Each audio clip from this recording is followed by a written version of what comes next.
تبلیغی جماعت اتنی کامیاب کیوں ہے؟ اتنی کامیاب، حالانکہ ایک پیسہ بھی نہیں ملتا، کھانا چائے نسوار پان گٹکا سب اپنے خرچے پہ. جب آپ ایک سال جنگلوں میں پیدل لگا کے آؤ گے تو کوئی ایئرپورٹ پہ پھول لے کے کھڑا ہوا نہیں ہوتا ہے بھائی. نہ دفتر میں کوئی انکریمنٹ لگ جاتا ہے، نہ گورنمنٹ کی طرف سے کہ ماشاء اللہ چونکہ ان کے کوئی سرٹیفکیٹ بھی نہیں ملتا.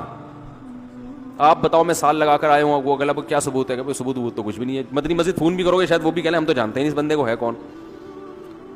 کچھ بھی نہیں مل رہا ہوتا، پھر بھی اتنی کامیاب کیوں ہے؟ پھیلتا ہے، جو کام پھیل رہا ہے. وجہ کیا ہے؟ کہ جب یہ دعوت دینے کے لیے جاتے ہیں تو اپنے آپ کو چھوٹا بنا کے، یہ نہیں کہ ہم تیرے کو سکھانے آئے ہیں، تجھے کچھ پتا ہے نہیں بھائی، ہم سیکھنے آئے ہیں، آؤ مسجد میں بیٹھ کے مذاکرہ ہوگا، ہم بھی سیکھیں گے آپ بھی سیکھیں گے، ہم نے تو خود کلمہ پڑھا ہے تو ہم سیکھنے والے.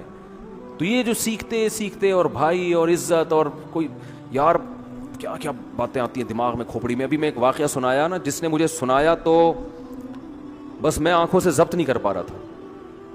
حضرت مولانا طاری جمیل صاحب کا واقعہ ہے. ایک شخص آیا مجھ سے ملنے کے لیے، خواجہ سرا ہے. میں تو پہلی دفعہ زندگی میں کوئی خواجہ سرا مجھ سے ملا. میں سمجھا کہ پراپر آدمی ہے، اتنی بڑی اس کی داڑھی اور رنگ ماشاءاللہ بڑی مردانہ وجہ. لیکن جب بات چیت کا انداز ہوتا ہے تھوڑا سا، وہ ایٹیٹیوڈ سے اندازہ ہو گیا کہ یہ مکمل مرد نہیں ہے. تو اس نے مجھے خود بتا دیا میں خواجہ سرا ہوں. میں نے کہا بھائی ہم سے ملنے کے لیے کیسے آیا آپ، اتنی بڑی داڑھی آپ کی. اس نے اپنا جو واقعہ سنایا نا، میں 3 دفعہ وہ واقعہ سناتے ہوئے رویا ہوں. اور جب وہ سنا رہا تھا اس وقت میرے آنکھوں سے آنسو نکل رہے تھے. اس نے یہ ابھی بھی میرا بیان سنتا ہے وہ. اس نے واقعہ سنایا کہ میں جب پیدا ہوا تھا نا تو میں خواجہ سرا تھا. گھر میں ایسا بچہ پیدا ہو جائے والدین کی طرف سے عزت نہیں ملتی.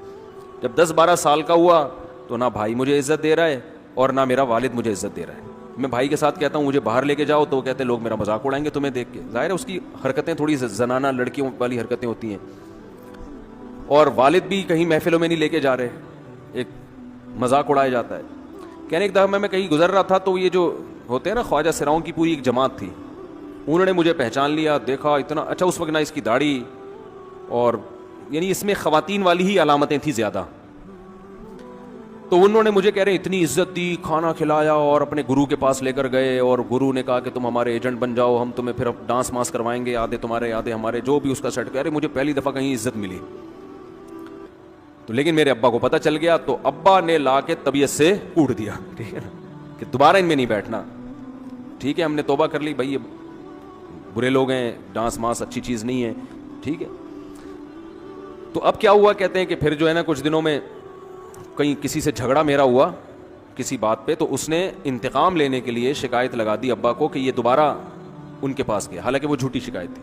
اب ابا کو لگا کہ یہ صحیح کہہ رہا ہے جس نے شکایت لگائی ہے، کیونکہ شبہ تو تھا نا ابا کو دوبارہ جائے گا. ابا نے پھر مارا. کہہ رہے ہیں میں بول رہا ہوں کہ میں نے یہ کام نہیں کیا، میں نہیں جا رہا ہوں ان کے پاس، میں نہ ناچ گانا سیکھ رہا ہوں، کچھ بھی نہیں.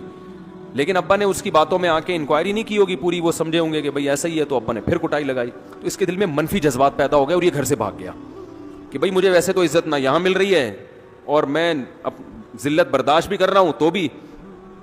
کہہ رہے میں وہاں چلا گیا. تو جب میں وہاں گیا ہوں نا خواجہ سراؤں کے ہاں، تو وہی گرو اور ڈانس، اور پھر اس نے مشہور کچھ ایکٹروں کے نام بتائے جن کے ساتھ ہم ڈانس کرتے تھے، اور پیسے آنا شروع ہو گئے، آدھے گرو کی جیب میں آدھے ہماری، اور ہٹو بچوں. لیکن ظاہر ہے یہ کوئی عزت دار راستہ تو نہیں ہے نا.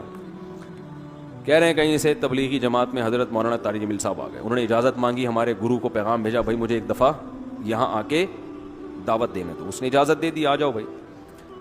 بیان کیا، ان کو سمجھایا بھائی یہ زندگی نہیں ہے، اللہ کی سیروزے کے لیے بہرحال ترغیب دی. کہہ رہے ہیں میں تیار ہو گیا، باقی لوگ تیار نہیں ہوئے، میں تیار ہو گیا. کہہ رہے میں نے گرو سے اجازت لی، اس نے کہا جاؤ لگا لو سیروزہ. تو کہتا ہے کہ جب میں حضرت کے گھر پہ گیا ہوں نا تو حضرت پہلے سے دروازہ کھول کے ایسے انہوں نے دونوں بازو پھیلائے ہوئے تھے استقبال کے لیے، پہلے سے کھڑے ہوئے تھے علماء کے ساتھ. کہتے اتنے مشہور آدمی، اتنی بڑی سیلیبریٹی اور اتنے بڑے بڑے علماء، ان کی پگڑیاں، ان کے اتنا خوبصورت لباس، جو خود عزت دار لوگ ہیں. کہہ رہے ایسے جو ہے نا میرے استقبال کے لیے دونوں بازو پھیلا کر کھڑے ہوئے اور ایسے مجھے بیٹا بنا کے نا اپنے سینے سے لگایا کہ تو میرا بیٹا ہے. کہہ رہے خدا کی قسم مجھے زندگی میں پہلی مرتبہ ایسی عزت ملی مجھے کسی سے, اور اس عزت دینے میں مولانا کا کوئی مفاد,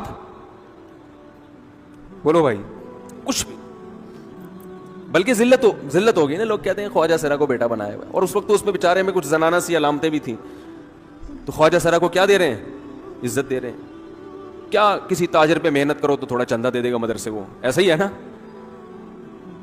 اور کسی افسر پہ محنت کرو تو تعلقات کیا ہو جائیں گے, جب وہ دین پر آئے گا تو اس سے کیا فائدہ. اس کو تو باپ ایسے ان لوگوں کو ریجیکٹ کر دیتے ہیں, بھائی اپنانے سے کہہ رہے مجھے یہ اپنا رہے ہیں, ایسے سینے سے لگایا انہوں نے, اور مجھے سہروزے کی جماعت میں اپنے ساتھ لے کر گئے, کھلاتے تھے, بڑا خیال رکھوایا میرا. کہہ رہے اس کے بعد پھر میں نے گرو سے اجازت لی, وہ گرو چھوڑتے تھوڑی, ان کو پیسے ویسے دیے, جان چھڑائی نا, وہ بھی غلامی کی طرح نکلنا پڑتا ہے. پیسے دیے پتہ نہیں کتنے لاکھ یا کتنے ہزار روپے, وہاں سے پھر نکل کے 4 مہینے اس میں بھی خیال کیا.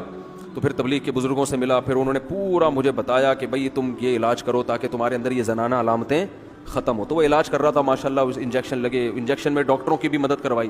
یہ ایسی این جی او ہے میرے بھائی جس کو کوئی بھی این جی او نہیں کہتا, نہ ان کے کوئی اشتہار آ رہے ہیں. کتنے لاکھوں لوگوں کو اس طرح سے یہ لے کر بھی آئے اور ان کے مسائل بھی حل کیے, مگر نہ کوئی ویڈیو بن رہی ہے, نہ کوئی اشتہار آ رہا ہے. یہ تو اس نے خود مجھے بتا دیا نا, اور اس نے کہا ایسے سینکڑوں لوگوں کے ساتھ ہوا ہے. تو اس کی ماشاءاللہ اب داڑھی نکل گئی. اس نے کہا آہستہ آہستہ میں, اللہ سے امید ہے کہ مکمل مرد بن جاؤں گا میں.